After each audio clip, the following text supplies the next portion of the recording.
আমার বড় ছেলে। কত বছর বয়স? আমার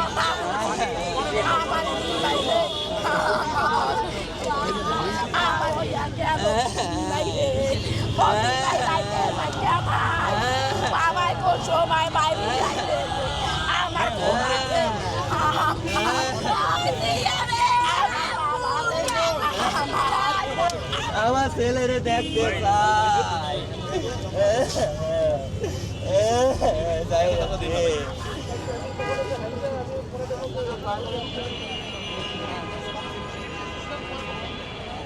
আমি রিক্সা চালাচ্ছি, আমি 8টার সময় বাসায় গেছি।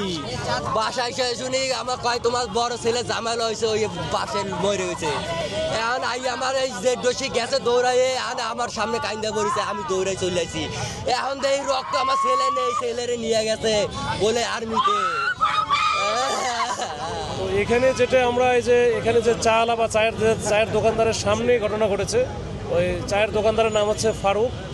ফারুকের ভাষ্য মতে এটা মোটামুটি 8:15টার দিকে ঘটনা। তো এখানে পাশেই একটা ফ্লাইওভার আছে, ফ্লাইওভার থেকে হয়তো বা কিছু একটা ককটেল জাতীয় কোনো দ্রব্য এখানে নিক্ষেপ করা হয়েছে। এখানে যে চা খাওয়ার জন্য যে দাঁড়ায় ছিল বা যে ভিকটিম বা ডিসিস্ট, তার নাম হচ্ছে সিয়াম এখানে চায়ের অর্ডারও দিয়েছে এবং চাটা সে ফারুক বানাচ্ছিল। ইতিমধ্যেই কিন্তু এই ঘটনাটা ঘটে।